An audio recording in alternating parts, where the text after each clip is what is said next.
All right, welcome back. Part 2 of chapter 16.4, taking a look at pH curves and some other implications or benefits of the Bronsted-Lowry acid-base concept.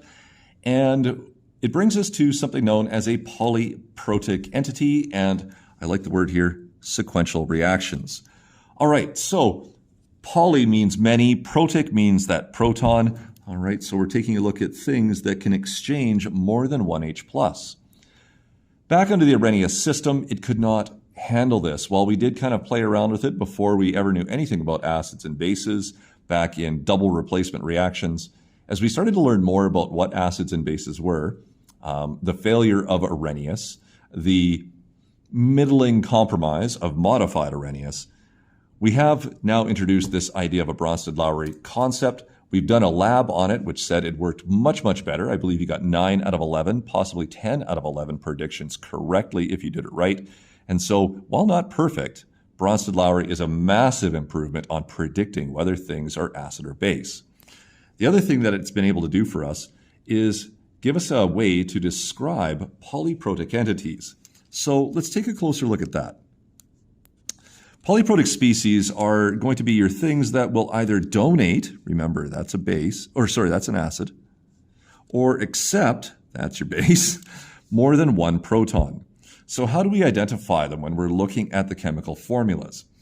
Well, there are other exceptions to this rule. For the most part on your diploma exam, your unit exam, we're going to try and make it easier for you to work with these things. And so things that can donate more than one proton should have multiple H's. Now this could be simplified in carbonic acid to H2CO3. We are taking a look at oxalic acid, which had a couple of different H's that we can have. Things like acetic acid and benzoic acid, things that have those non-acidic H's, we try to steer away from. All right, but for the most part, it should be obvious that you have multiple H's to deal with. If we're going to be talking about polyprotic bases, now other things that we can look at here are things with multiple negative charges, -2s, -3s, even -4s from time to time, as we take a look at them.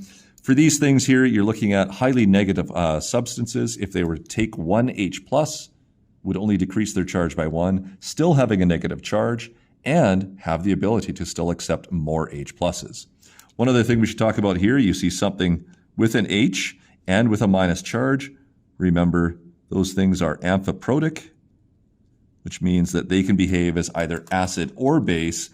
We've seen them before in our entities lists, in which they both got the moniker A from the acid list of our acid-base table, and we found that same entity on the base side as well. There is a relative strength here, okay? The first proton accepted or donated, all right, when you're talking about the things that have the most H's, or the things that have the most negative charges, this will always be the easiest and strongest reaction of anything in these sequences. What's important to realize here is each of these can have a quantitative step. We can see those equivalence points. We can use indicators to show us endpoints if we titrate this. All right, so to see all of this stuff over here, this strength of the transfer and quantitative steps in which we see something in the sample being neutralized, all right, must all happen through titration. So in this polyprotic entity series and these sequential reactions, okay, an important part to remember here is that an equilibrium can't be formed because we're trying to see multiple steps of the reaction. So if we go to titration in which we have a limited sample and an unlimited titrant, we can actually force equilibrium reactions into completion, therefore quantitative, and see those quantitative steps through a particular reaction. So these are being forced. As we take a look at this one, we're going to write the two Bronsted-Lowry quantitative equations for the titration of sodium carbonate with hydrochloric acid. So hydrochloric acid is our titrant. This would mean that there is a continuous and infinite supply of HCl and the hydronium it has.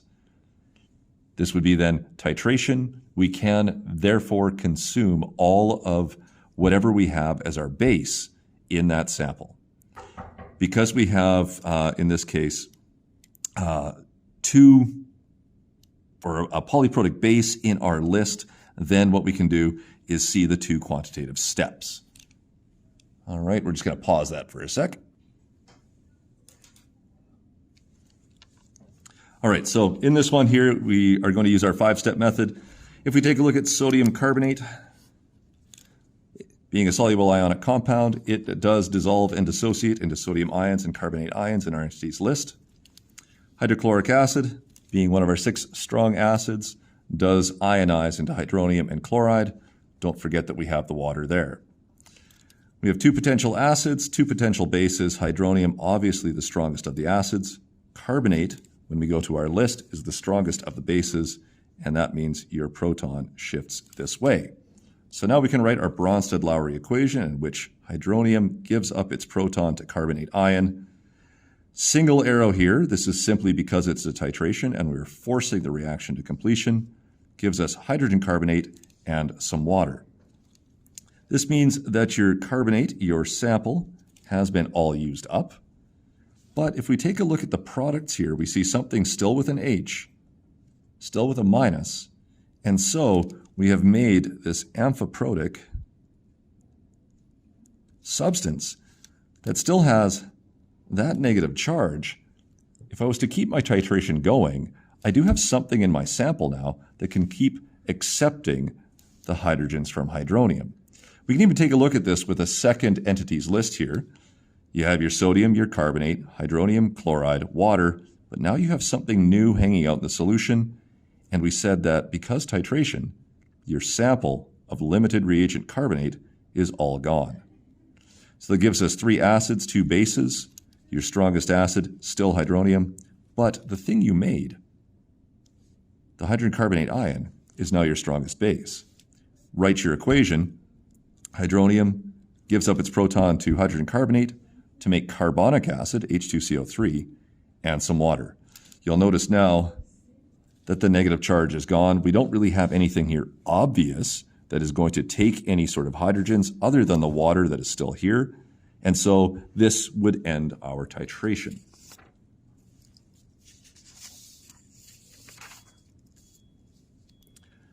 So looking at this the very same way we started off with, all right, hydrogen carbonate ion in that list reacts as the base since carbonate's no longer there. When we take a look at a pH curve now, we're going to see multiple quantitative steps as we have 2 separate sequential, and that's a good word to use, sequential acceptance of these various protons. So you started with carbonate ion up here. That was your strongest base. We started to add hydronium and we started to consume some of that. And so we're also making HCO3 with a 1- charge. It's going up in concentration as this one's going down. But this is in limited supply. Eventually you'll run out and you get a quantitative step, in this case for a pH close to 8. But now you had something new. You had HCO3, 1-, and as you're adding hydronium, you started to make H2CO3. Whoops, no minus there. And the pH continues to drop. Eventually you start to get almost out of this one here.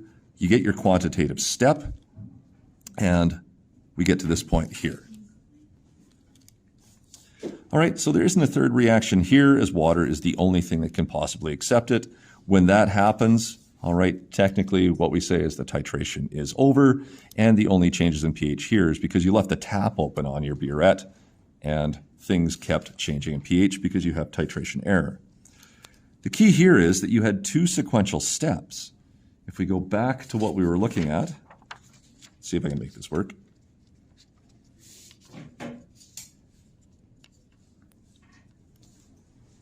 Maybe. All right.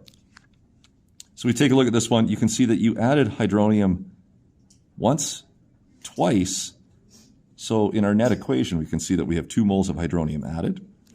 You started off with carbonate, so we can add that to our list. But we didn't have any hydrogen carbonate until here. But that got all used up as a limited reagent, and it was produced here. So whatever was made was used, it would cancel out of any sort of net equation. On the other end, you can see there's 1 mole of carbonic acid and 2 moles of water. Okay, so we will get into a couple of examples with that one here in just a little bit.